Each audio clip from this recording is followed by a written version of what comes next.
Oh, look. It's John with some playtesting builds of a game. Hey, guys. I just saw you were over here about to record the podcast, and I thought, well, I pertinently happen to have a build that I'm supposed to bring Rob so he can playtest it. This was entirely not scripted, and how crazy. Wow, how spontaneous of you. I know, this is so, totally random. All right, well, I think we can stop there. Welcome to the first... They bought it. Welcome to the first episode of the new year of Inside the Toy Box. Yay! Welcome back, everyone. 2012. 2012. The year we made contact in 2010. Contact with who? That's the movie. The year we made Oh, contact. Contact? No, the year we made contact. It's 2010. The year we made contact. You can. Oh, that's the name of the movie. Yeah, you can cut that part out. Okay. I'm still confused. What's a movie? It was the sequel to 2001: A Space Odyssey. Anyway, It's a boring, non-interactive video game. Oh, pass. 2 out of 10. We're going to talk about playtesting today. Longest cutscene ever. Yeah, I think, cutscenes. We're talking about playtesting. We're talking about playtesting, yes. Let's talk about playtesting. I've been trying to segue into that, but those movies keep sneaking in all those places. Mm-hmm. Rob actually came up with... You're really good at coming up with ideas that we should talk about, because Thanks. it usually becomes like Wednesday, and I'm like, oh, hum-de-dum-dum-dum, Mm-hmm. there's no podcast this week, and then Thursday comes, and then Rob's like, what are we doing for the podcast? Well, sometimes I just started blogging, and sometimes there are ideas that aren't blog post ideas that are better for podcast discussion ideas. topics. Yes. Was that a New Year's resolution to start blogging? No, it was just actually inspired by Jordan Mechner's journal. I have no idea how to say his last I don't name, either. but The guy with the Prince of Persia, the Prince awesome. of Persia one. yeah.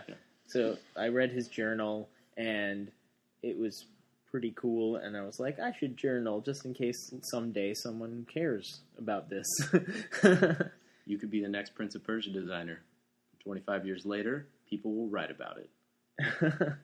Or I could get the shot to write the first draft of the screenplay version of the video game that I made 20 years earlier. Squishy's Revenge, believe. Fingers crossed, everybody. Yeah. So, yeah, that's pretty cool. I did make a New Year's resolution, though. We're going to get this podcast on iTunes this year. Nice. Yeah. We have 12 months to do it, so I gave myself quite the buffer. Do you have a listenership number you would like to hit? I haven't thought about that yet. Part of this is just we're having a lot of fun right now. Mm-hmm. But, yeah, I think once this is on iTunes... Yeah. Well, once this is on iTunes, I'll figure something out in terms of, judging success. Cool. But let's just get into it. Playtesting. Mm-hmm. That means a lot of different things, but you kind of came up with a nice summary of the meaning. Right. Well, it's just it's not the meaning, but it's a function of playtesting, which is just to identify a way of identifying problems in your game. I've never found, well, I'm not the most experienced person ever, but in my humble, limited experience, no one has ever given me a suggestion for how to fix a problem in a game through a playtesting, or even really been able to identify the problem verbally. The way we find problems, I think, with playtesting is just by sort of Watch them. Yeah, we can watch them, see where they hesitate with their hands or mouse. That's sort of communicating the issue, though. Yeah, Because at least, it's a nonverbal way, as you specify, but watching someone sit there and struggle at a point where you're like, well, clearly the obvious answer is to click on this and that. mm-hmm. And if they get confused, then you can go, maybe this isn't as obvious as we who Right. know the solution think it is. And then the funny thing is sometimes people will say, like, oh, well, maybe you should have a pinwheel here or something. and it's very rarely it addresses the real problem. It's almost always something cosmetic that they think of, which is fine. It's like Henry Ford actually said, if I had asked people what they wanted, they would have said a faster horse. Yeah, it's true. Yeah. Yeah. No, I totally agree with that. And when back in my game reviewing days, that was a common thing. With like a lot of sequels and stuff like that. People are like, "Well, why do they bring all these sequels and things like that?" And I think a part of it is because they keep improving upon games. Games are very evolutionary, and people have taste. And once they see something they like, they'll want more of it. Mm-hmm. Mario isn't the same today as he was 25 years ago. So. Right. No, that's very true. Have you played the new one though? I have not played the most recent. Super good. Which one are you talking about? 3DS. Yeah. Oh, the 3DS. Very good. I'll have to bring it in. Should be good. Yeah, Galaxy was the last, or Galaxy 2, I guess I played a little bit at a friend's house, and it's interesting to see. Yeah, like I'm curious how feedback sessions went for something like that. It's kind of a direct line between Mario 64 and Mario Galaxy 2. Yeah, it's just like some incremental improvements. Probably just from watching feedback. What parts did we enjoy the most? Which parts do we feel needed improvement? What can we now do that we couldn't do back in the day? Technically based on the console it was designed for originally. But I mean, do you think like these playtesting methods though? I mean, they haven't really changed. You got to get somebody in front of a device with a controller and you just play. But I think there's wrong ways and right ways to do this. Totally. Yeah. Because if you're over somebody's shoulder telling them, "Oh, you should go there. You should go there," you don't learn anything. Yeah, they do. Exactly. If only we could have a little person that would be come with every box. Yeah. It's even hard. It's even hard to get people to talk about what they're thinking. That's like the holy grail, is to have someone who just like those people who talk in movies, just say everything that they think as they're playing the game. That would be the greatest gaming. Exactly. But people tend to not do that, especially like in hard parts, which is when you need the most feedback about the game. They clam up because they're processing. Right. Yeah. Unless this is a trick that I discovered independently and then read other people have also discovered long before me. If you have two people, friends, play the game at the same time, they'll explain things to each other and like ask questions of each other, because if someone has one of them has figured it out, the other one wants to know. Interesting. So it makes everything a lot more lucid. It'd be interesting to have twins play test something. No, but then they wouldn't talk; they would communicate telepathically. That's true. Right. That's true. And that would be an episode of Oprah. Although if we had some way of tapping into their telepathic communication, it would be even better. Just read their brainwaves. Call Professor X. Yeah. That's what, in the future when we're all doing brainwave controllers anyway. That's true. It'll probably be pretty easy. Function of the software itself. I think the dynamics change a little bit though if you're playing with somebody, because I have a friend who complains a lot about games, and that's kind of infectious to me a little bit. Like, I'll start to see these things and I'll start to nitpick as well, and that might kind of cloud my own judgment and my own opinion. So I think there's got to be some sort of it's just so hard. I mean, we kind of have a very specific way we do playtesting here. Yeah. Which I think is pretty interesting. Testing. Yeah. we have two ways actually, but let's talk about wormhole testing. Yeah, because we bring the gift of gaming to coffee addicts. Really. Hipsters that are in the middle of their Bukowski novel and need a distraction. It's true. It's like surprise gaming. It's like the Santa Claus of gaming. We surprise people with these new games that they have no idea about. Rob, you've done this a lot, actually, and when you did this for Squishy's Revenge, we got like a ton of good feedback from that. Yeah. So do you want to kind of go through the experience on that? Well, basically we, or one of us or more, one per person, we pounce on someone and say, hey, I'm working on this new game. Do you want to try it? And then we thrust a tablet into their hands. And usually vigorously. Yes. Before they can say no. Vigorous thrusting. And then Happy New Year. and then we set it up so that they're at the beginning of, the place in the game that someone first encountering it would be, and then try not to tell them much of anything about it. And sometimes I don't even respond to direct questions about it. So they'll say, like, how does it work? And I'll say something like, do you mind if I not tell you that until you've played a little longer? And they're usually fine with that.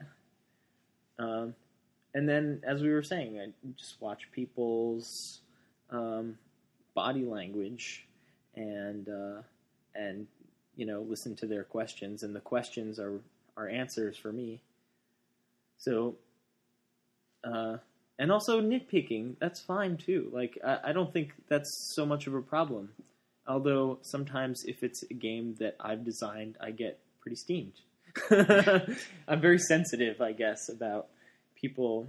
I think that's natural. I think that's a natural part of the creation process, though, because you put a bit of yourself. I mean, you put a lot of yourself into these things, and kind of creating that buffer zone of not taking it personally would be very difficult. Which is why I could not be a game designer. It's hard to bite your lip when people are telling you, like, I don't know, when there are cases where you're not sure how credible this person is as a source of information about your game.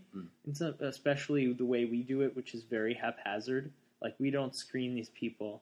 It's just whoever looks happens like to be sitting there. Not so doing these something people could be the furthest thing from the demographic that is going to view the game. They could be completely ignorant of sort of the conventions of video games that we expect people to know. Or they could be having a bad day and just feel like stomping on your dreams. But in a way, though, that kind of emulates the very openness of these app platforms, though. That's true. Sure. Like the Android marketplace or the App Store. I mean, anybody. A lot of people just go there and just flick through games and might download things haphazardly. Yeah, it's true. That is a big change in the market shift from gaming being just hardcore people that sort of did it on their own and had to have a dedicated device and you had to intentionally go get the product, to now you can play the same kinds of games on Facebook, on the web, on your phone, on your refrigerator. And you're exposed to all sorts of different things that many people had never thought of marketing to. Like, you've got grandparents now that play stuff with their grandkids. It's a big change from the classical concepts. I should say I think it's only, I don't know, I've only discounted information from people that I have felt weren't just ignorant of sort of video games or of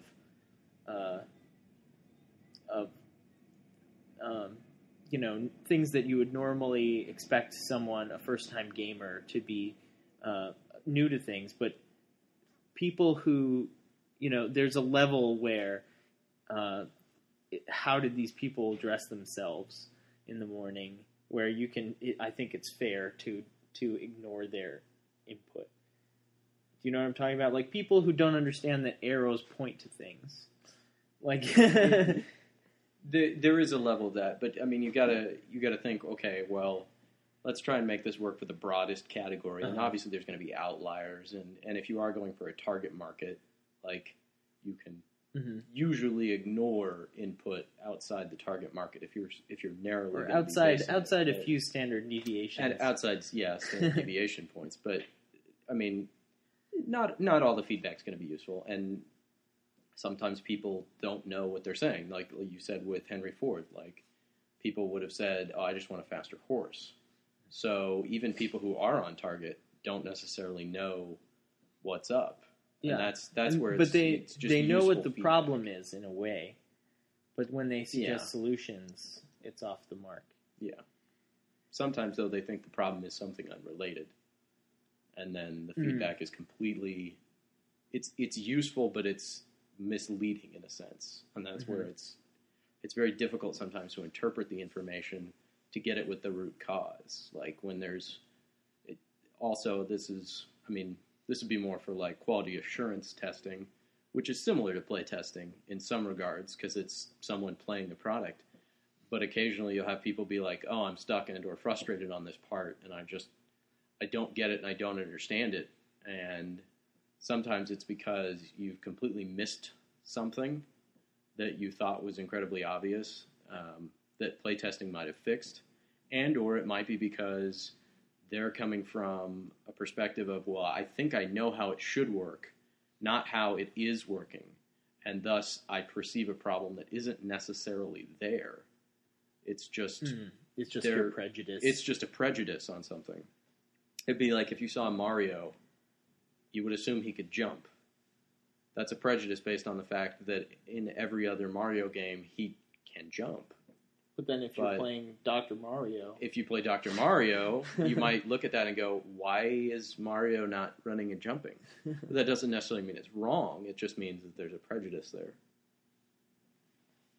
Interesting. But you did touch on QA a little bit. Which I guess I put this down in our notes here as like part of the playtesting process, but now I'm thinking about it, I'm not too sure. It's kind of like the counterpoint to playtesting in some ways because QA is more or less forced testing. Playtesting is kind of like, hey, do you want to play a game you've never played, or have a chance to try something out before it's released. Quality assurance is, and or should be, a robust, mandatory stage in any game or product, for that matter, because it helps ensure quality. I'm not super clear about this because I haven't been in this industry very long at all. Do quality assurance people are they encouraged to bring up notes about playability, or are they discouraged from doing playability notes and said to just find bugs, basically? That would be a good topic to bring Dion in on. As he used to be QA. It's going to depend usually, and listeners, you can feel free to pipe in comments as well. It's going to depend on the company. A highly functional company, yes, you're going to have the QA team be part of the process. They're going to play test early builds and tell you, hey, this game mechanic is terrible. As an example here at the office, we did very, very early rough prototypes of our game, Words in Color. And we're like, okay, does this mechanic even remotely seem fun? Like, do we even want to bother going anywhere with this? And it wasn't just internal playtesting, it was also quality assurance at a level, because we wanted to make sure that the game quality, at least fun mechanic-wise, was good enough that we felt that this was a product we should keep. Mm-hmm. And so that's sort of like an internal QA / internal playtesting. But, at times you do have to weigh the value of, okay, they don't like this mechanic, but that's how the game is going to be regardless. So feedback on that is not necessarily helpful. And that's a balancing act. The argument that QA people are usually a certain type of gamer, like a hardcore type of gamer, and getting their they may have an opinion about some types of mechanics that is skewed in that direction. They can. Again, I'm not speaking myself as a QA again. That's officer. just like something I've read. My friends and former coworkers, I'm sure could attest the fact that they are in fact hardcore gamers. But typically a QA tester is going to notice things that maybe other people wouldn't, just because they're used to having to do certain routine testing type things that nobody else really would, but they have to test use cases that are sort of obscure. which is not necessarily great for. No, I feedback on think playtesting, that's but it's it's still fine. important to perform. Who would? I mean, nobody is angry that they know about a bug. They may not be able to fix it in the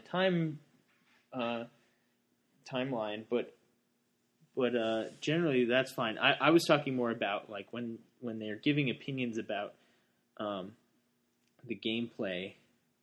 I've heard that it's sort of very biased towards existing things that they love about games. So like that is usually true, but again, it's going to depend on the employee, the person, because naturally a playtester as well. Like if you just go out and ambush somebody in the wild, might not even have an open mind either if they like to play games, or if they don't like games at all. Like we've ran into a few people, they will be like, "This is stupid. This whole thing is stupid. Why would anyone play this?" And it's like, "Do you play games at all?" Well, no.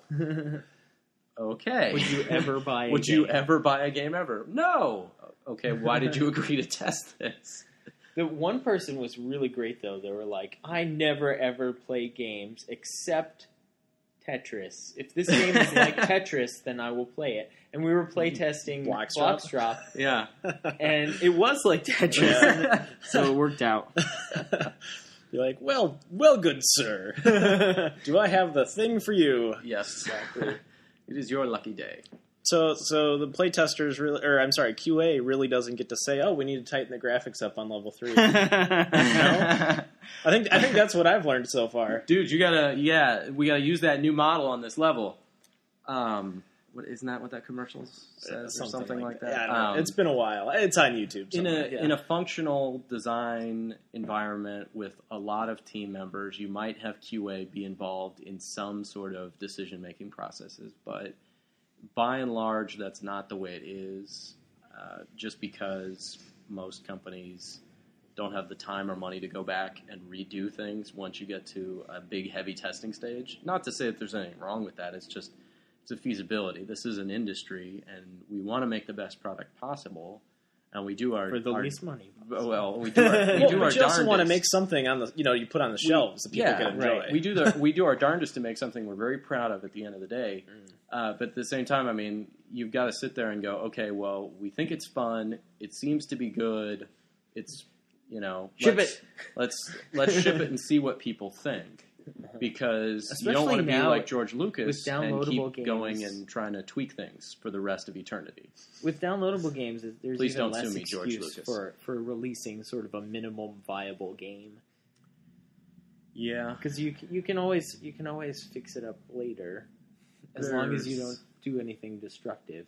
There is a big sense of that, and I think that's honestly a detriment to the industry. It's become this sense of me first, me now, and they're like, we'll do play testing by releasing the app early or the game early.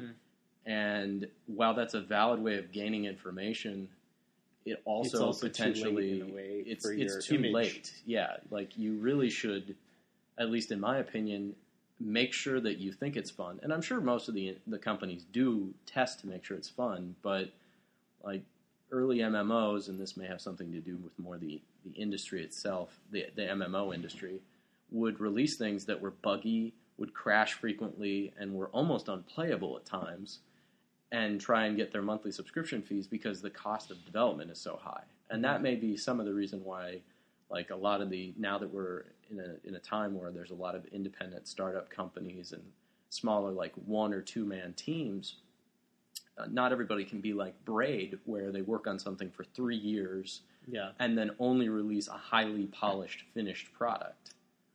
I mean, that was one guy, but he had the money.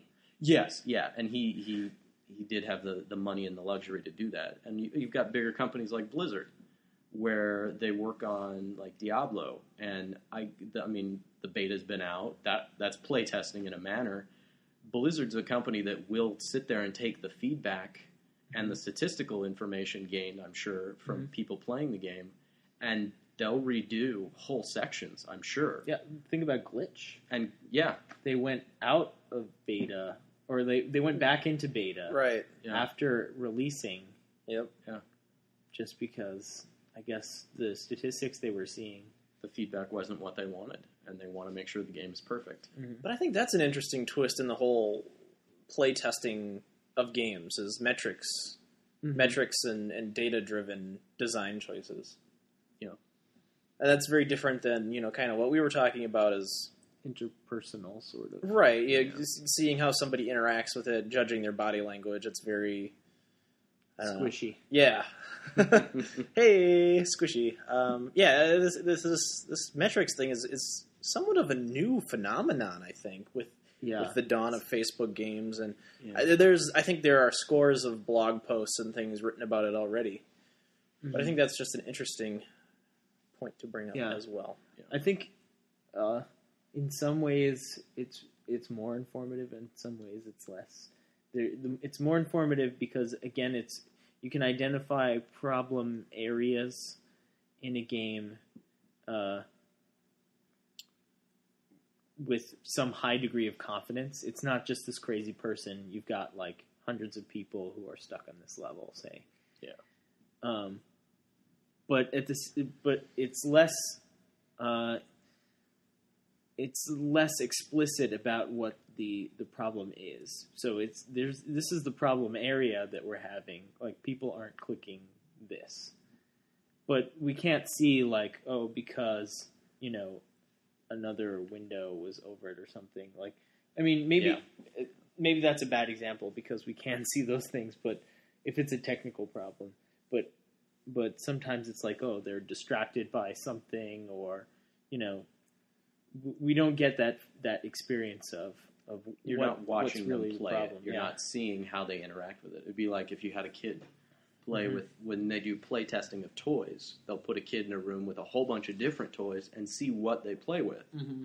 And the ideal thing would be, so with that detailed level of play testing, where you're filming their face and filming the screen and at the same time, and they're synced up, and you can watch that back. That's great stuff, but you can only do that with so many people. Yeah. It would be awesome if TestFlight, which is the sort of iOS testing platform that we use, and most people use it, from what I gather, if they had the thing where you could just turn on the camera and watch the person's face, because this iOS. You've noticed how many people play games in the bathroom. That would good call on that one.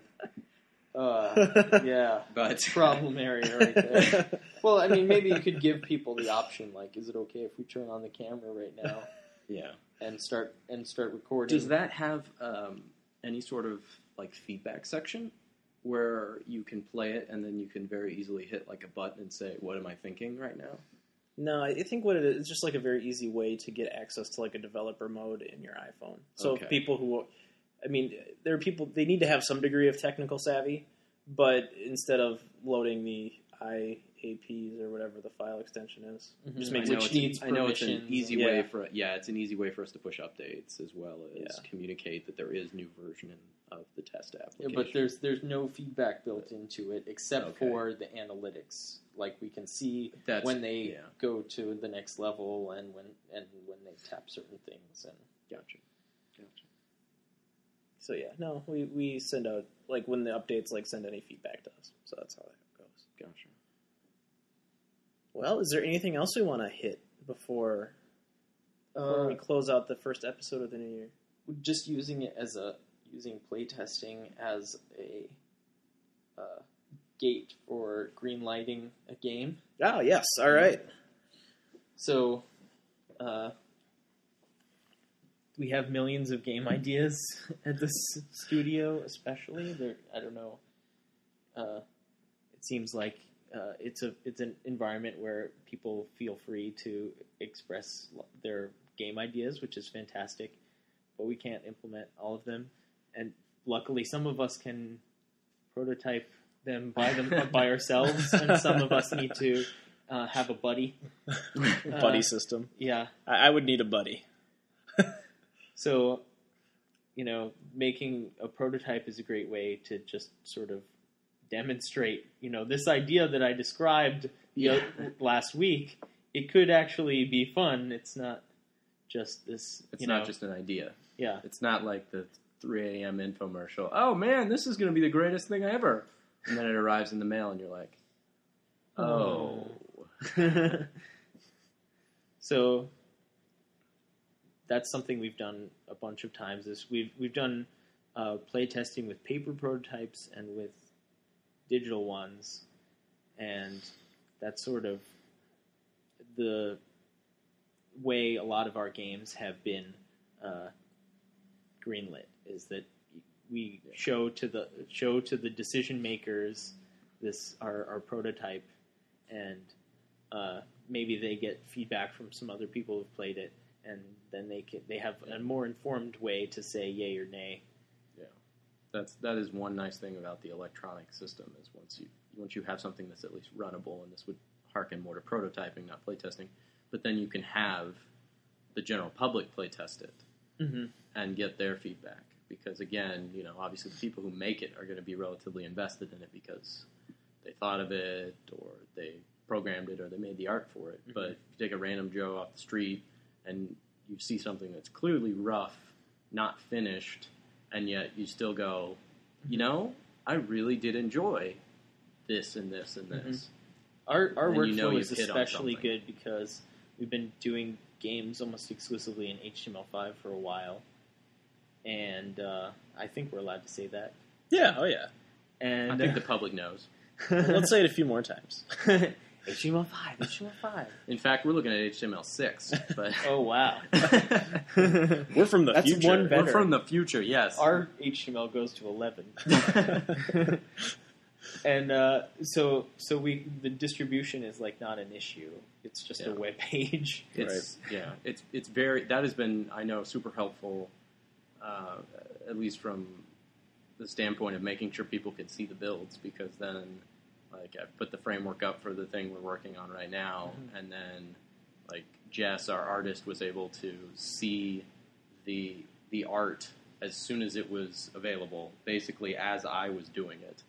And then Rob was able to add the levels really quickly and swap those out and see, like, right there, hey, this is how this is working. And then everybody in the office could very easily play test it and say, yeah, this is definitely... Wait, what game are we a lot talking of about? fun. Valentine's Day Mahjong. The Valentine's Day Mahjong. Oh, okay. Well, why are you being so secretive about that? Well, I don't know if it's been announced, so... Just announced it. We announced it! Yes, ladies Hooray. and gentlemen, there will be a Valentine's version. Play one of the With sounds some of from our- the game. Ooh, yeah, okay. Actually, yeah. So just keep talking about it, and I'll play some sounds. But That was a Nook sound. that was the Nook sound. Yes, it will be first on the Nook. That was another Nook sound. That is yes. There we go. Mostly, he's just playing noises. Here we go. So Yeah. it's But- Very nice. a valuable member of our series of Mahjong games. I love Valentine's Day. I'll just come right out and say it. It's a great holiday. I'm not gonna lie, I hate it. But Yeah, to be me fair, too. my sister was born on Valentine's Day, so I have some mixed. You have feelings reasons there. to hate it, right? Is that what you're saying? It's 2 days before my birthday, and I 2 consecutive years, like in 6th and 7th grade, I was dumped on Valentine's Day. Oh, That's pretty Yeah. awful. It is. I can see where that would. I can see where that would take a bad turn. But it's like I guess it was their like delayed New Year's resolution. I've got to dump this guy. they waited. Didn't Yeah. want to do it on 2 your years, birthday. 2 so. months later. they really do. People really don't get around to their resolutions, do they? It's true. No. Wow, on that depressing On that note. Wow. Dang. Okay, now. I feel like we should have something happy. Yeah. Ryan, I didn't want to tell you this, but I'm breaking up with you. God, no. This is exactly what I didn't want to have happen. Oh man, No, but yes. No. On that note, I feel like a third whale. I A think pretty handsome third wheel, if I might add. I think we've got. There's a lot of things in the pipe that are, that we'll be able to talk about more soon, and Word Off as well Word off. is going to be coming out soon. Speaking of too. playtesting. Speaking of playtesting, Yeah, we People play love tested. it. Yeah, So- and we play tested that one a lot in the office too. Mhm. yeah, we've got that tournament going on And right now. yeah, Actually, that and outside the we're trying to office. dominate. So Well, at least I'm trying to dominate. Yeah, it was. Hopefully that goes well. I've only heard back from one person who's won that. I'm about to win You're about to win against Billy. Is it a for sure thing? Well, let's say the battle is happening entirely near their city and nowhere near mine. Ooh, that's a good chance. I thought you were going to say it was happening all in my mind. Kind of like what was not I haven't Crouching even Tiger. played a single word, but I have already. What was that one like Psychically. Crouching Tiger movie where like they had like the battle in their mind? It's Hero. That's The movie right. Hero. Yep. Yeah, where they have a battle in the rain just by staring at each other. Yes. Yeah. And then the real battle is only Checkmate like 13 one moves word. done. Yeah, yeah. I'm gonna make one 26-letter word. It's just gonna go from my city to their city. Oh, if somebody does that, I We'll take a will picture. fly to We'll their take a house picture. and shake their hand, taking a picture of it. You hear that? You hear that? As soon as the game is out, there's Podcast a listener. Yeah. podcast listeners. There's an open thank challenge. you for not pluralizing that.